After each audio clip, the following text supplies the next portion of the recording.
दिल्ली में विधानसभा चुनाव का ऐलान हो गया है और इसके साथ ही अब राष्ट्रीय राजधानी में आचार संहिता भी लागू हो गई है। दिल्ली में अगले 5 साल किसकी सरकार होगी ये अगले 1 महीने में साफ हो जाएगा। इस बार मुकाबले में आम आदमी पार्टी और बीजेपी के साथ कांग्रेस भी मजबूती से मैदान में कूद पड़ी है। दिल्ली विधानसभा चुनाव बीजेपी के लिए इस बार बेहद ही मुश्किल माना जा रहा है। 1993 में आखिरी बार दिल्ली विधानसभा चुनाव में बीजेपी को जीत मिली थी। उसके बाद से ही वो लगातार दिल्ली में हारती आ रही है। पिछले 2 चुनावों में तो वो 2 अंकों में भी नहीं पहुंच पाई। पहले कांग्रेस से उसे हार का सामना करना पड़ा, तो इसके बाद आप बीजेपी पर भारी पड़ती दिखाई दे रही है। इस बार तो चुनाव का ऐलान होने से पहले ही पीएम मोदी चुनाव प्रचार के मैदान में कूद पड़े हैं, लेकिन जमीनी हालात जो दिख रहे हैं उसमें बीजेपी के लिए इस बार भी चुनाव जीतना मुश्किल दिखाई दे रहा है। तो क्या है दिल्ली का समीकरण और कब होगा मतदान, आज हम अपनी स्पेशल रिपोर्ट में करेंगे इसी पर चर्चा। नमस्कार, मैं हूं आपके साथ मानसी। दिल्ली में चुनाव की तारीखों का ऐलान हो गया है। 5 फरवरी को एक ही चरण में सभी 70 सीटों पर वोटिंग कराई जाएगी और ये नतीजे 8 फरवरी को आएंगे। चुनाव की घोषणा के बाद दिल्ली में आदर्श आचार संहिता लागू हो गई है। वोटिंग के लिए दिल्ली में इस बार 13,000 से अधिक मतदान केंद्र बनाए गए हैं। दिल्ली में इस बार 2,08,000 नए वोटर्स जुड़े हैं। एक दिन पहले ही चुनाव आयोग ने दिल्ली की वोटिंग लिस्ट जारी की थी। इसके हिसाब से देश की राजधानी में कुल 1,55,24,858 वोटर्स हैं। इसमें पुरुष मतदाताओं की बात की जाए तो 85,49,645 है, जबकि 71,73,952 महिला मतदाता हैं। थर्ड जेंडर की बात की जाए तो 1,261 है। पिछले 20 दिन में रिकॉर्ड 5.1 लाख फॉर्म 6 नए मतदाताओं ने आवेदन किए थे। दिल्ली के साथ उत्तर प्रदेश के मिल्कीपुर सीट पर 5 फरवरी को उपचुनाव होगा, जबकि नतीजे 8 फरवरी को आएंगे। तमिलनाडु की इरोड सीट पर भी 5 फरवरी को उपचुनाव होगा। बर्फीले मौसम की वजह से जम्मू कश्मीर के बडगाम और नगरोटा में चुनाव बाद में होगा, लेकिन सभी की नजरें इस समय दिल्ली चुनाव पर ही टिकी हुई हैं। वैसे आज मुख्य चुनाव आयुक्त जब प्रेस कॉन्फ्रेंस करने आए तो आधे घंटे तक सिर्फ अपनी सफाइयां देते रहे।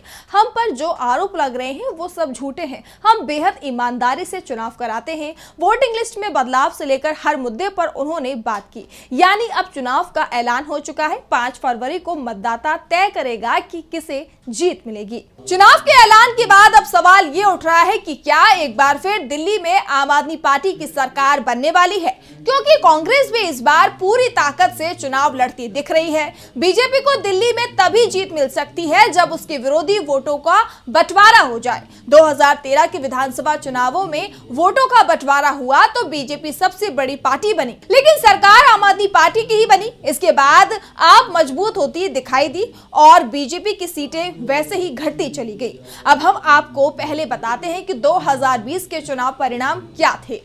आम आदमी पार्टी यानी कि आपकी जो सीटें थी 62 थी और अगर वोट प्रतिशत की बात की जाए तो 53.57%। बीजेपी की बात की जाए तो 8 सीटों पर उसे जीत मिली थी, यानी कि 70 सीटों में केवल 8 सीटों पर जीत मिली। और वोट प्रतिशत की बात की जाए तो 38.51। वही बात की जाए जेडीयू की तो एक भी सीट उन्हें नहीं मिली थी और प्रतिशत की बात की जाए तो 0.91%। जबकि एलजेपी की बात की जाए तो उन्हें भी निराशा हाथ लगी थी, उन्हें भी कोई सीट नहीं मिली थी। और वोट प्रतिशत की बात की जाए तो 0.35%, जबकि आईएनसी यानी कि कांग्रेस को भी एक भी सीट नहीं मिली थी। और वोट प्रतिशत की बात की जाए तो 4.26%, जबकि आरजेडी की बात की जाए तो एक भी सीट उन्हें नहीं मिली थी और वोट प्रतिशत उनका रहा था 0.04%। अगर हम बीजेपी और आम आदमी पार्टी के वोटों के बीच का अंतर देखें तो ये 15% का है। दिल्ली में अगर लोकसभा चुनाव को हटा दिया जाए तो बीजेपी का वोट शेयर 38% के आसपास ही बना हुआ है, चाहे वो विधानसभा चुनाव हो या फिर एमसीडी का चुनाव। ऐसे में ये माना जा रहा है कि इस बार भी उसे 38% के आसपास ही वोट मिलने वाले हैं। और अगर वोटों का बंटवारा नहीं होता है तो बीजेपी के लिए इस बार भी बड़ी हार तय है। तो कांग्रेस ने जिस मजबूत मजबूती से चुनाव लड़ने के संकेत दिए हैं। उसके बाद ये कहा जा रहा है कि इस बार कांग्रेस में सरकार बनाने की लड़ाई भी तेज है।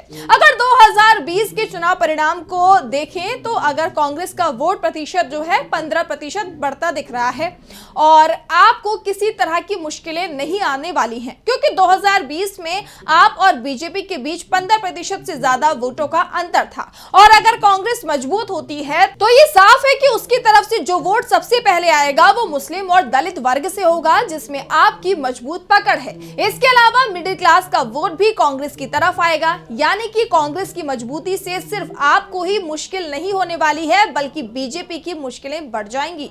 आपके लिए मुश्किल तभी बढ़ेंगी जब कांग्रेस का वोट शेयर 25% से ज्यादा हो, यानी कि तिकोना मुकाबला होने पर भी तय नहीं है कि बीजेपी को ही ज्यादा सीटें मिलेंगी। वैसे भी अगर पिछले 10 साल में देश के तमाम राज्यों के चुनावों को देखें तो जनता जिस भी दल को चुनाव जिताती है तो उसे पूर्ण बहुमत ही देती है। इसीलिए दिल्ली में भी जनता जिसके भी हाथ में ताकत देगी उसे पूर्ण बहुमत से ही सत्ता में लेकर आएगी। वैसे बीजेपी की परेशानी एक नहीं है बल्कि कई परेशानियां हैं। बीजेपी ने दिल्ली जीतने के लिए कई प्रयोग किए। 2013 से पहले तो दिल्ली में बीजेपी बेहद कमजोर थी। लोकसभा और विधानसभा हर चुनाव में वो लगातार हारती चली गई। 2013 में बीजेपी की तरफ से हर्षवर्धन सिंह के नाम पर चुनाव लड़ा गया, लेकिन पार्टी बहुमत हासिल नहीं कर पाई। इसके बाद 2015 में विधानसभा चुनाव हुआ तो किरण बेदी को उतारा गया, लेकिन इस बार बीजेपी को जबरदस्त हार का सामना करना पड़ा। पार्टी 70 में से सिर्फ 3 सीट ही जीत पाई। इसके बाद 2020 में पीएम मोदी के चेहरे पर बीजेपी ने चुनाव लड़कर देखा, लेकिन इस बार भी उसे 8 सीटें ही मिल पाई। पिछले 10 साल से बीजेपी दिल्ली में कोई बड़ा चेहरा तैयार नहीं कर पाई है, इसीलिए इस बार भी वो पीएम मोदी के चेहरे पर ही चुनाव लड़ने की तैयारी में है। ये तय माना जा रहा है कि बीजेपी किसी को भी सीएम फेस घोषित नहीं करेगी, क्योंकि केजरीवाल के मुकाबले का बीजेपी के पास दिल्ली में कोई नेता है ही नहीं। ऐसे में एक बार फिर दिल्ली में बीजेपी को अपनी हार तय दिखाई दे रही है। हाँ, ये जरूर कहा जा रहा है कि इस बार बीजेपी की सीटों की संख्या 2 अंकों में पहुंच सकती है। बीजेपी की सबसे ज्यादा मुसीबत तो उसके सहयोगी दलों ने ही बढ़ा दी है, क्योंकि दिल्ली चुनाव में एक तरफ उसके सामने आप और कांग्रेस की मजबूत चुनौती है तो दूसरी तरफ एनडीए के सहयोगी दल भी बीजेपी की परेशानी बढ़ाते हुए दिखाई दे रहे हैं। बीजेपी के खिलाफ अजीत पवार की एनसीपी ने अपने उम्मीदवार उतार दिए हैं। जीतन राम मांझी भी ऐलान कर चुके हैं कि इस बार हिंदुस्तान आवाम मोर्चा भी दिल्ली में चुनाव लड़ेगी। जेडीयू और एलजेपीआर की तरफ से भी दिल्ली में चुनाव लड़ने की तैयारी हो रही है। एकनाथ शिंदे की शिवसेना की तरफ से भी संकेत मिल रहे हैं कि वो भी इस बार दिल्ली चुनाव में हिस्सा लेंगे। यानी दिल्ली में चुनाव में एक तरफ बीजेपी के सामने आप और कांग्रेस की कड़ी चुनौती है तो दूसरी तरफ उसका गठबंधन ही बिखरता दिखाई दे रहा है। जिस गठबंधन की दम पर केंद्र में सरकार चल रही है वो गठबंधन दिल्ली में पूरी तरीके से दरक चुका है। ऐसे में बीजेपी के लिए दिल्ली का चुनाव मुश्किल हो गया है। तो दूसरी तरफ कांग्रेस भी इस बार दिल्ली में पूरी ताकत के साथ चुनाव लड़ने की तैयारी में है। जिस तरह से कांग्रेस ने दिल्ली में मजबूत उम्मीदवार उतारने के साथ ही चुनाव अभियान का आगाज किया है, लगातार पार्टी की तरफ से गारंटियां दी जा रही हैं। 2 बड़ी गारंटियां सामने आ गई हैं, जिसमें प्यारी दीदी योजना, जिसके तहत महिलाओं को हर महीने 2,500 रुपए देने का ऐलान किया गया है, और दूसरी गारंटी के रूप में 25 लाख रुपए तक के हेल्थ इंश्योरेंस कवर करने का ऐलान भी कभी भी किया जा सकता है। यानी कि कांग्रेस भी मजबूती से चुनाव लड़ती दिख रही है। ऐसे में देखना यह होगा कि दिल्ली की जनता आखिर किसे चुनती है और इस बार किसे वो दिल्ली की सत्ता पर काबिज करती है। तो फिलहाल आज हमारी स्पेशल रिपोर्ट में इतना ही। नमस्कार।